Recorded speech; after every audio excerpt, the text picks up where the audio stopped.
Banyak di antara kita yang sejak akhir pekan lalu hingga saat ini masih terenyuh dengan apa yang terjadi pada keluarga besar Gubernur Jawa Barat Ridwan Kamil.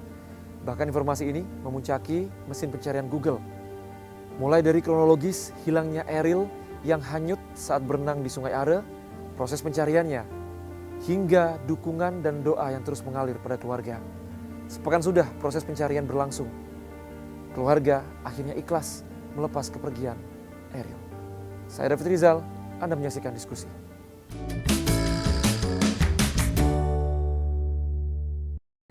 Kami berprasangka baik bahwa Allah lebih mencintai almarhum Eril.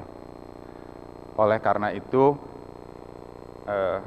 kami mengikhlaskan almarhum terhadap apapun takdir yang menimpanya, dan kami sekeluarga melihat, merasakan, menerima banyak hikmah, banyak pelajaran penting yang kami peroleh dari peristiwa ini. Saya sendiri secara pribadi sebenarnya tidak mengenal Eril. Namun atas peristiwa ini saya merasa ikut kehilangan. Begitu juga dengan warganet yang merasakan kesedihan atas peristiwa ini dan membanjiri media sosial dengan ucapan duka. Di hari terakhir saat keluarga Ridwan Kamil berada di Swiss, Atalia, ibu dari Eril, menuliskan pesan menyentuh di akun Instagramnya. Atalia menuliskan pamit kepada Eril karena harus pulang dulu ke tanah air dan ikhlas melepaskan putra sulungnya. Sebelumnya Ridwan Kamil juga mengunggah video yang memohon doa dari masyarakat dalam pencarian Eril. Duka atas kepergian dari putra sulung Ridwan Kamil ini dirasakan oleh banyak pihak. Sholat gaib untuk mendoakan kepergian Eril digelar di sejumlah wilayah.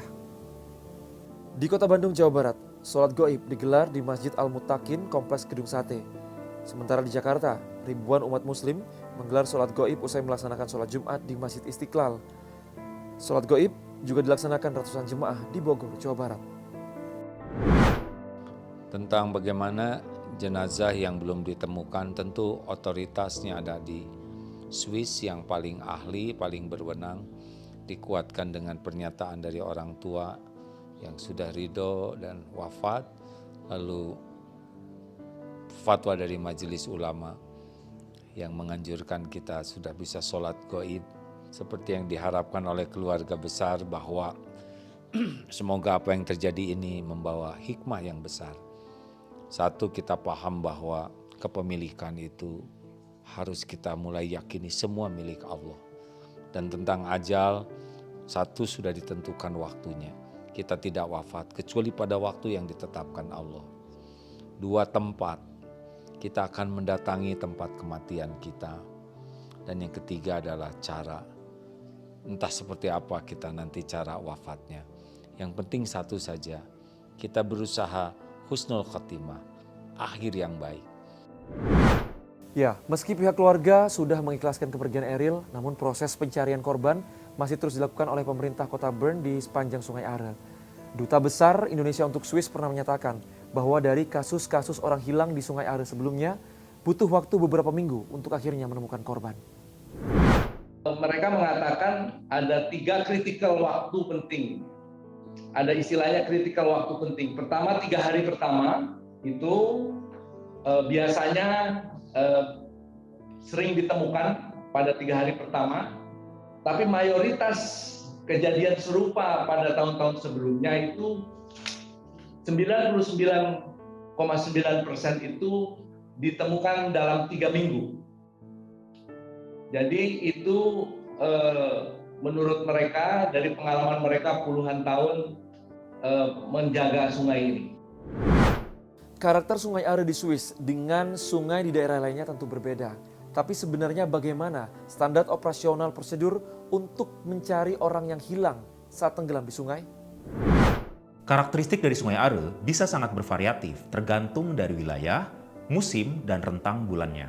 Biasanya, di saat musim peralihan dari musim dingin ke musim panas, aliran airnya relatif lebih deras dikarenakan terjadi lelehan salju dan gletser bekas dari musim dingin. Di lokasi tertentu, Are digunakan sebagai tempat olahraga arung jeram, yang artinya bisa dibayangkan seberapa deras aliran air di sana. Sebaliknya, dari pengamatan saya di wilayah perkotaan, aliran airnya cukup konsisten dengan kedalaman yang berbeda-beda. Ada yang mungkin dalamnya lebih dari 5 meter dan juga ada yang di bawah lutut. Ya, untuk pencarian orang pertama sama rata-rata ya. Kalau seperti kemarin 3 hari pertama, kemudian 7 hari, kemudian diperpanjang lagi 7 hari, ya kan? Baru di situ dirapatkan lagi apakah ini dilanjutkan atau tidak. Gitu.